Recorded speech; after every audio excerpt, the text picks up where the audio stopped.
Hello everyone, welcome back to our channel. आज हम discuss करने वाले हैं विलियम फॉल्कनर का मास्टरपीस नॉवेल एब्सलन एब्सलन, जो यूपीएलटी, केवीएस, एनवीएस, यूपीपीजीटी और यूनिवर्सिटी एग्ज़ाम्स के लिए बहुत ज़्यादा इम्पॉर्टेंट है। ये नॉवेल सिर्फ एक कहानी नहीं बल्कि southern history, family tragedy, race, obsession और मेमोरी जैसे गहरे थीम्स को एक्सप्लोर करता है। इस वीडियो में हम कवर करेंगे complete revision notes, story structure and narrative technique, important themes, symbols and characters, जो एग्ज़ाम ओरिएंटेड पॉइंट्स जो आंसर में सीधे काम आएंगे। अगर आप फॉल्कनर को समझने में स्ट्रगल करते हैं तो ये वीडियो आपके लिए वन स्टॉप सल्यूशन है। तो चलिए शुरू करते हैं। एब्सलन एब्सलन बाय विलियम फॉल्कनर। तो जैसे कि आप देख सकते हैं कि विलियम फॉल्कनर का ये एब्सलन एब्सलन कौन से ईयर में आया हुआ है? 1936 में। अब हम चलते हैं इसके पब्लिकेशन एंड बैकग्राउंड पे। Okay, who is the author? William Faulkner. और कब ये पब्लिश हुआ है? 1936 में। एंड जेनर कौन सा है? Southern Gothic and modernist novel. Setting कहाँ पे है? आपको पता होगा कि जो हमारे विलियम फॉल्कनर साहब हैं, इनकी जो फेवरेट सेटिंग है वो कौन सी जगह है? योगना पटावा काउंटी में, जो कि कहाँ पे है? मिसिसिपी में। अब जो ये नॉवेल है, इसका जो हिस्टोरिकल बैकड्रॉप है, क्या देखते हैं? It consist of slavery, American civil war भी है इसमें और रिकंस्ट्रक्शन भी है। दोबारा सा रिकंस्ट्रक्शन। अब हम जो मीनिंग है, जो टाइटल है, उसका मीनिंग क्या है?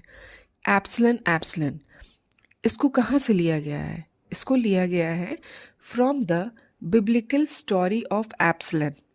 ठीक है, ये एक बिब्लिकल स्टोरी है एब्सलन का, जिसमें son of king David who rebels against his father and ultimately destroyed. क्या करता है कि किंग डेविड का बच्चा है एब्सलन, जो अपने फादर के अगेंस्ट क्या करता है? रेबल करता है और फाइनली क्या हो जाता है? डिस्ट्रॉयड। अब देखते हैं इसमें पैरेलल इन द नॉवेल, इसमें क्या चीज़ चल रहा है एक साथ। सबसे पहले सन रेबल्स अगेंस्ट फादर्स, जितने भी बच्चे हैं, लड़के हैं, वो अपने फादर के अगेंस्ट रेबल कर रहे हैं।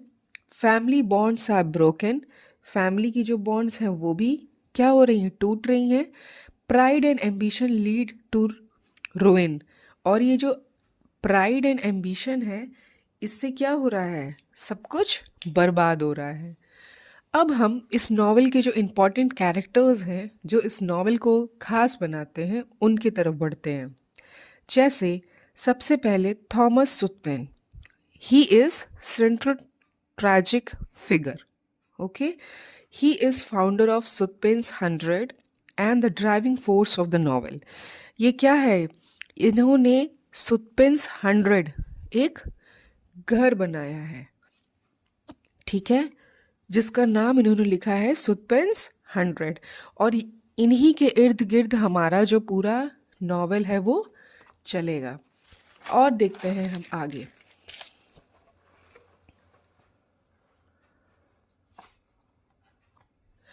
देखिए बैकग्राउंड क्या है किनका? थॉमस सुथपेन का। बॉर्न इन एक्सट्रीम पॉवर्टी, ठीक है, बहुत ही गरीबी में पैदा हुए।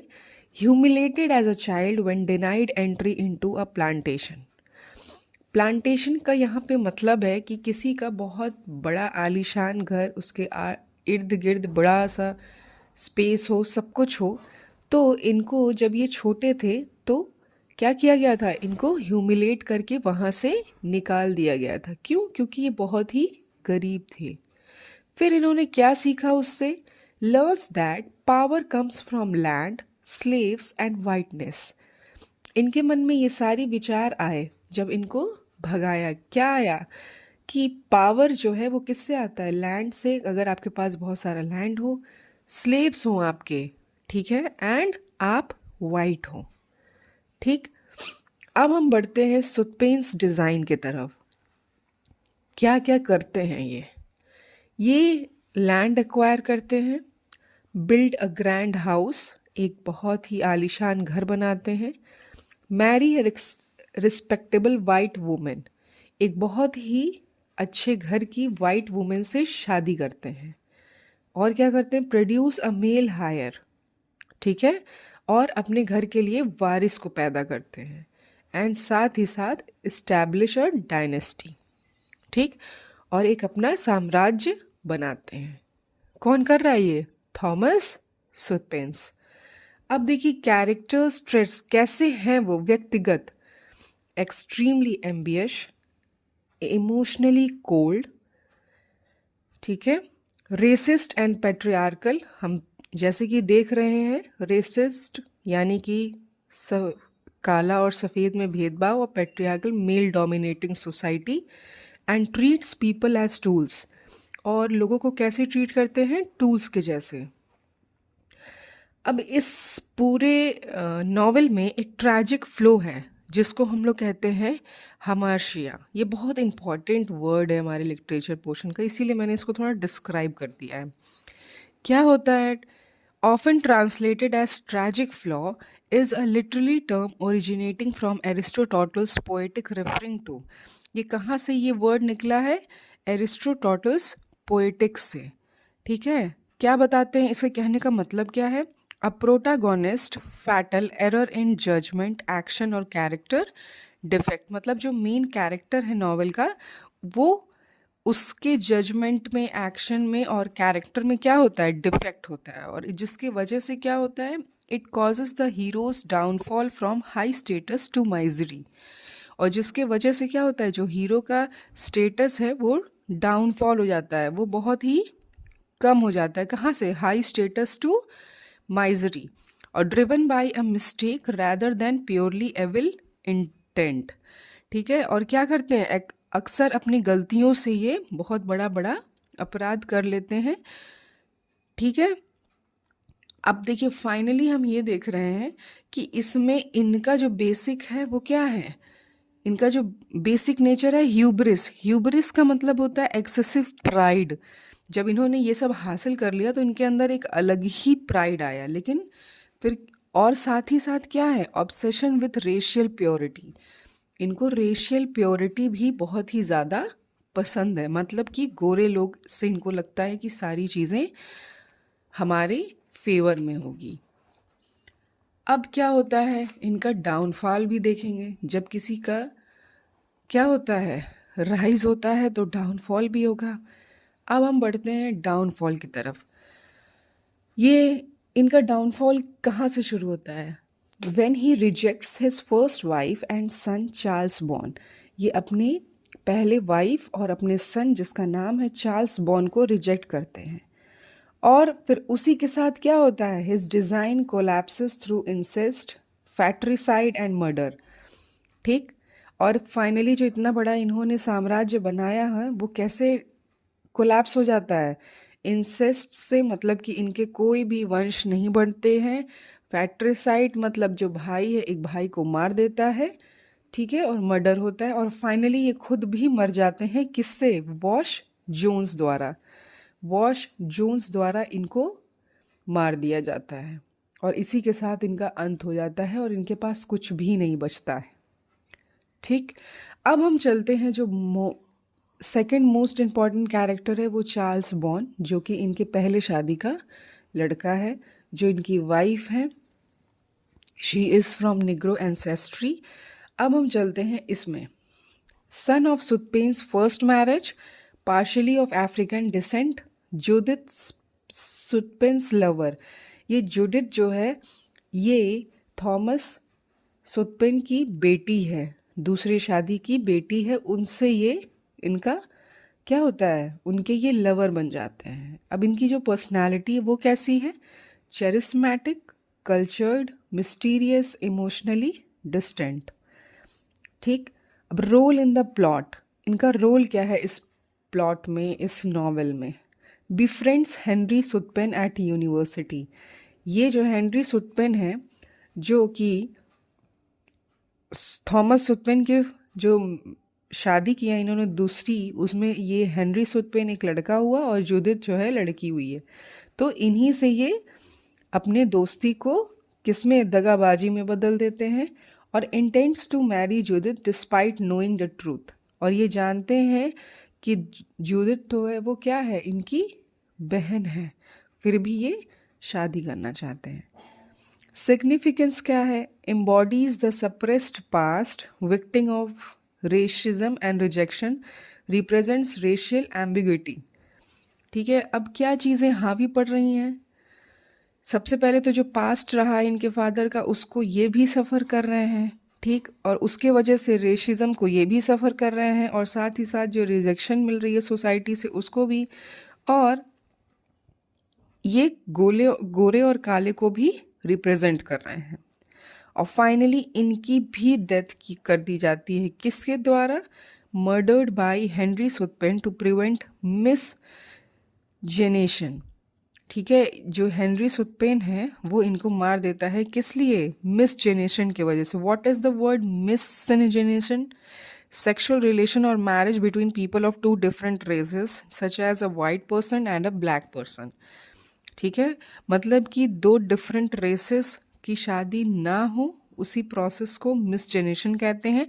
और हेनरी सुतपेन नहीं चाहते थे कि जो इनकी सिस्टर जूडिथ है उसकी इनसे शादी हो, किससे, चार्ल्स बॉर्न की। और फाइनली ये इनकी डेथ, इनको किल कर देते हैं। अब हम बढ़ते हैं नेक्स्ट कैरेक्टर की तरफ।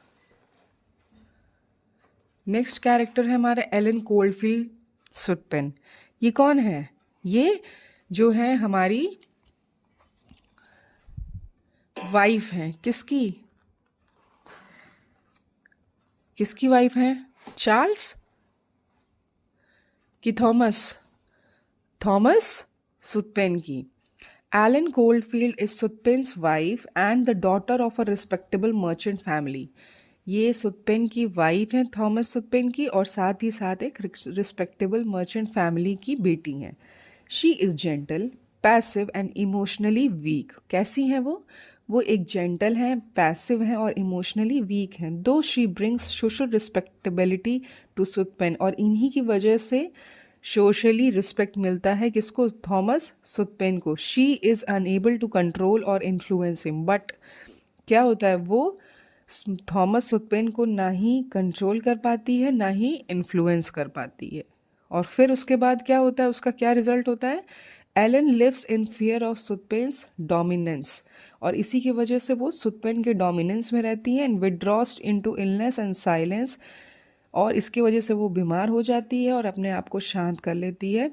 एंड ऑल्सो उसी के साथ साथ she fails to protect her children Judith and Henry from the moral corruption surrounding them, और इसी की वजह से ये अपने दोनों बच्चों को बचा नहीं पाती है, जो आसपास का जो करप्टिव माहौल बनता है।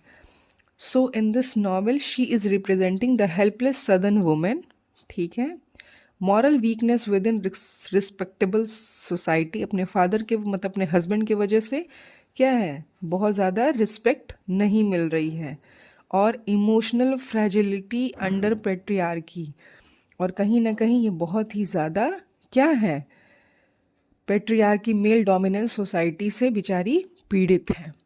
अब हम बढ़ते हैं अपने नेक्स्ट कैरेक्टर की तरफ। कौन है, हेनरी सुतपेन। ये जो है थॉमस सुतपेन के बेटे हैं एंड एलन कोल्डफील्ड के। अब ये क्या है, Henry Sutpen, he is deeply influenced by southern ideals of honour, masculinity and racial purity. ये बिल्कुल अपनी माँ के जैसे सदर्न आइडियल्स को मानते हैं, मैस्कुलिनिटी को मानते हैं, और साथ ही साथ रेशियल प्योरिटी, मतलब गोरा का गोरा से ही साथ होना चाहिए, काले के साथ नहीं। और इसी वजह से Henry befriends Charles Bon at college and supports his engagement to, क्या करते हैं, जूडिथ, और इसीलिए ये इनको मार देते हैं और चाहते नहीं है कि जो इनकी सिस्टर की है शादी इनसे हो।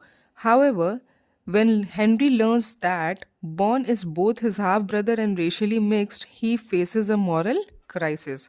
और जब इसको पता चलता है कि हेनरी को कि बॉन जो है वो क्या है, इसका भाई भी है और रेशियली मिक्स्ड भी है, इसकी वजह से इसके आसपास में इसको क्या करना पड़ता है, मोरल क्राइसिस, ओके, इसको सामना करना बहुत ही कठिन हो जाता है। अल्टीमेटली क्या करता है वो प्रेशर में आके? Ultimately Henry kills Charles Bond to prevent incest and मिसजेनरेशन।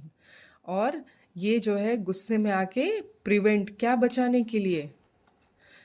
अपना इंसेस्ट और मिस जनरेशन ना हो, इस वजह से ये चार्ल्स बॉन्ड को मार डालता है। अब देखते हैं जो हेनरी का कैरेक्टर है वो क्या रिप्रेजेंट कर रहा है। Inner conflict between love and social codes, ठीक, the destructive power of racial ideology, tragic obedience to southern honour, ठीक, ये सारी चीज़ें हमने अभी डिस्कस की है।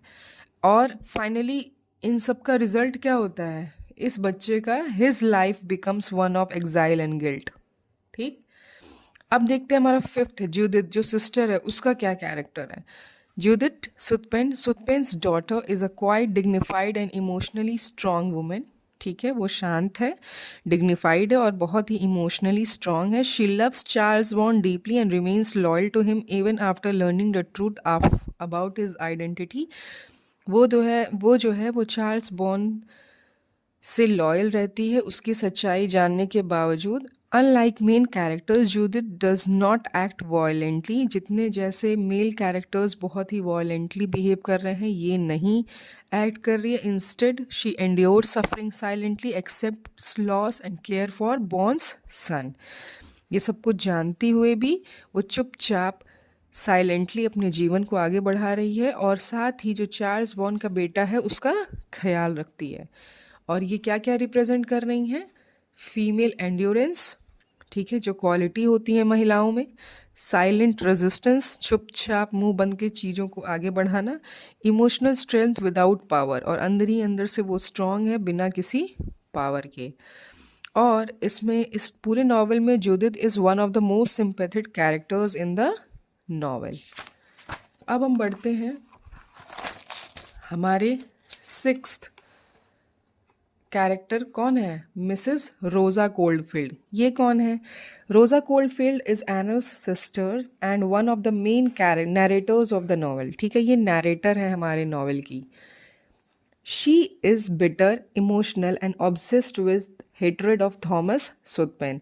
ये क्या है? ये थोड़ा सा थॉमस सुतपेन जो है उससे नफरत करती हैं। After being insulted and rejected by Thomas Sutpen, she dedicates her life to condemning him. Actually मैं थॉमस सुतपेन से ये शादी करना चाहती थी, बट थॉमस सुतपेन ने मना कर दिया। इस वजह से ये इनसे बहुत ही ज़्यादा गुस्सा थी और इसीलिए इनको बर्बाद करने में पूरा अपना जीवन लगा दिया।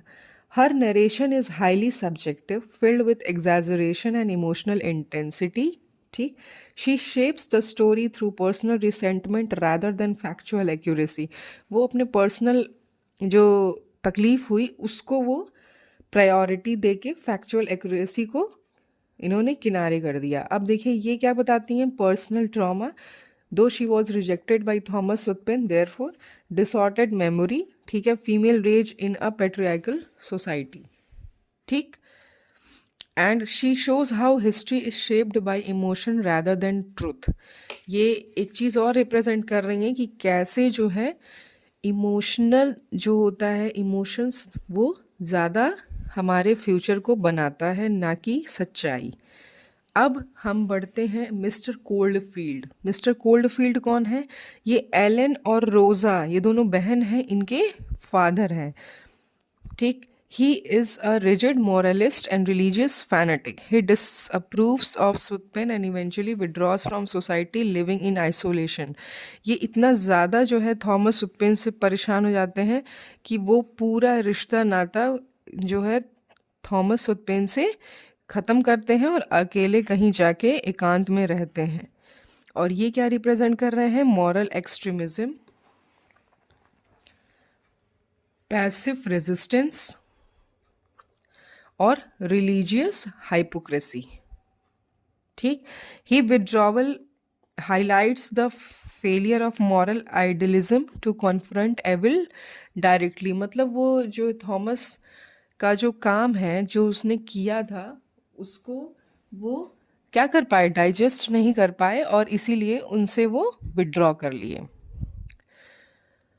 अब जो नेक्स्ट कैरेक्टर है क्वेंटिन कॉम्पसन, ये कौन है? बहुत इंपॉर्टेंट है ये हमारे character. He is a listener narrator and interpreter of Sutpen story. ठीक है, ये सुतपिन स्टोरी के लिसनर भी है, नैरेटर भी हैं और इंटरप्रेटर भी हैं। He inherits the tale from Rosa Coldfield and his grandfather and attempts to reconstruct it. ठीक है, जो इसके पहले वाले वीडियो में माइंड मैप बताया है उसमें हमने इन्हीं से शुरुआत की है। ठीक है, ये जो है स्टोरी जो है ये रोज़ा कोल्डफील्ड से कुछ गैदर करते हैं और कुछ जब उनसे लेफ्ट आउट होता है वो अपने ग्रैंडफादर से कलेक्ट करते हैं और फिर साथ ही में रिकंस्ट्रक्ट करते हैं उसको दोबारा से। Quentin is deeply haunted by southern history, guilt and decay, और वो क्या है, बहुत ही ज़्यादा दुखी हैं। किससे? जो कि क्या है, जो सदर्न की हिस्ट्री है। And decay, his inability to reconcile the past with the present foreshadows his suicide in the Sword, the Sword and the Fury. जो हमारा नेक्स्ट नॉवेल है विलियम फॉल्कनर का, उसमें जो है ये क्या कर लेते हैं, सुसाइड कर लेते हैं। क्यों? क्योंकि ये सदर्न हिस्ट्री से, गिल्ट से, डीके से बिल्कुल प्रभावित है। ठीक, क्यों? और ये भी एक चीज़ है कि हमारा जो पास्ट होता है हमारे प्रेजेंट को ज़रूर प्रभावित करता है। और इससे जो हमारे क्वेंटीन हैं वो क्या कर रहे हैं, क्या रिप्रेजेंट कर रहे हैं? He is representing the burden of southern history, कि जो सदर्न हिस्ट्री है वो कितना बोझ है। साइकोलॉजिकल फ्रैगमेंटेशन, आदमी दिमागी रूप से, मानसिक रूप से कैसे टूट जाता है। Modern consciousness trapped by the past, और जो हमारा पास्ट है वो हमारे मॉडर्न कॉन्शियसनेस को भी इफ़ेक्ट करता है। ये श्रीव मैक कैनॉन कौन है? Shreve is Quentin's Canadian roommate at Harvard. ठीक है, ये जो है इनके रूममेट हैं हार्वर्ड में। As an outsider he provides a rational detached perspective and helps Quentin piece together the story logically. ये जो है इस पूरे नॉवेल को लिखने में हेल्प करते हैं। ठीक, और इनका क्या है, ये क्या रिप्रेजेंट कर रहे हैं? Objectivity, northern and outsider view, मतलब इनका ही चूँकि नॉर्थ से बिलोंग करते हैं, कनाडा से, तो इनका क्या पर्सपेक्टिव है वो बताते हैं।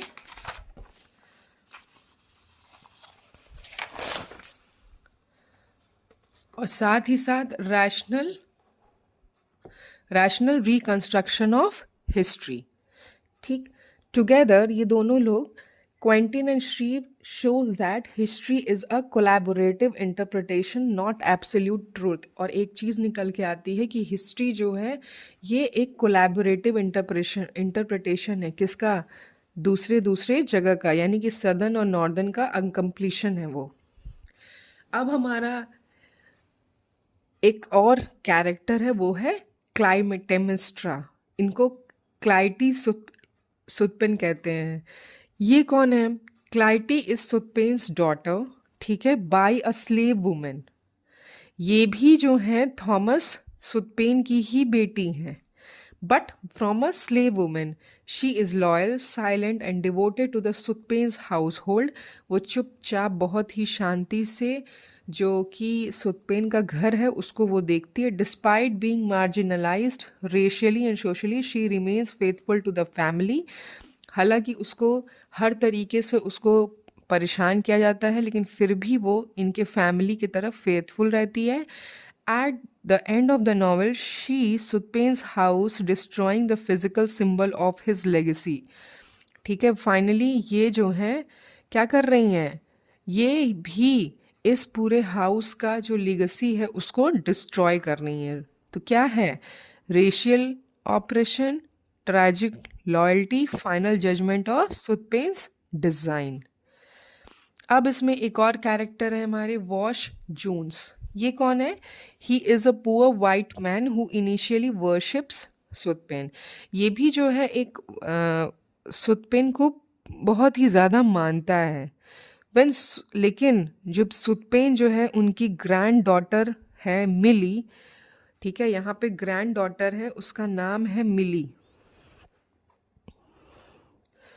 उसको भी वो क्या करता है, ह्यूमिलेट करता है। तो वॉश जो है वो थॉमस सुतपेन को मार डालता है।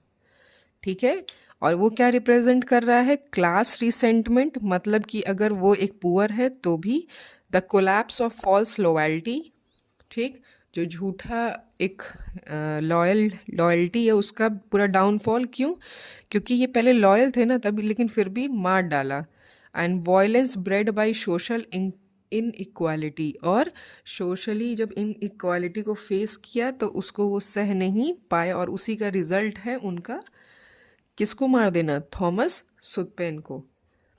अब हमारा एक और लास्ट कैरेक्टर जो बचता है इस पूरे नॉवेल में है, वो है जिम बॉन्ड। जिम बॉन्ड कौन है? Gym bond is Charles bond grandson. Charles bond जो जूडिथ से शादी करना चाहता था, उसका ये ग्रैंडसन है। और वो कैसा है? In which state he is mentally disabled and racial mixed, ठीक है। और finally he is the last living descendant of Sutpen. अब आप देखिए, थॉमस सुतपेन जो सबसे पहले जो लड़का हुआ था, उन्हीं का वंशज जो है आगे चल रहा है, और बाकी सब एक दूसरे से क्या कर रहे हैं? बेचारे क्या किए हैं? एक दूसरे को मार डाला है। किससे? रेशिज्म की वजह से और सोशल मोरालिटी की वजह से। तो जिम बॉन्ड क्या रिप्रेजेंट कर रहे हैं? कि failure of Sutpen's dream, the irony of racial purity, और the haunting survival of the past. So the characters of Absalom are not merely individuals, they are symbols of southern history, racial conflict, memory, moral decay, ठीक है। तो ये सारी चीज़ें important है इस novel से। और फाइनली जो हमारे फॉल्कनर साहब हैं, इन्होंने मल्टीपल नरेटर्स का यूज़ किया है to show that truth is fragmented and history is shaped by perspective, ठीक है। तो आई होप अभी तक हम लोगों को समझ में आया होगा कि लगभग यहाँ पे जितने कैरेक्टर्स हैं इस नॉवेल में, उसको मैंने एक एक करके सब समझा दिया है। और इसी के साथ जो है एक हम इसके पहले जो वीडियो आप उसको ज़रूर देखिए, फिर आप इसको डिटेल में पढ़िए तो ज़्यादा अच्छा लगेगा। सो अब हमने इतने पढ़ने के बाद यही समझा कि एब्सलन केवल एक नॉवल नहीं बल्कि एक ट्रैजिक हिस्ट्री है, एक ब्रोकन फैमिली और एक हंटिंग मेमोरी की कहानी है। और विलियम फॉल्कनर हमें दिखाते हैं कि पास्ट कभी मरता नहीं है, वो प्रेजेंट को लगातार शेप करता रहता है। इस नॉवल के माध्यम से हम समझते हैं कि ऑब्सेशन और प्राइड का डिस्ट्रक्शन होता है, रेस और आइडेंटिटी का कॉन्फ्लिक्ट होता है, और ह्यूमन सफरिंग की गहराई को हम देखते हैं। और एग्ज़ाम पॉइंट ऑफ व्यू से ये novel themes, narrative technique, symbolism and character analysis के लिए बहुत ही ज़्यादा इम्पॉर्टेंट है। अगर आप इस वीडियो के रिवीजन नोट्स ध्यान से देख लिए तो आप किसी भी एग्ज़ाम में कॉन्फिडेंस से आंसर लिख पाएंगे। और अगर ये वीडियो आपको हेल्पफुल लगा हो तो लाइक, शेयर एंड सब्सक्राइब ज़रूर करें, और कमेंट्स में बताइए आपको फॉल्कनर का कौन सा नॉवल सबसे ज़्यादा चैलेंजिंग लगता है। Thanks for watching and keep revising and keep learning. Thank you.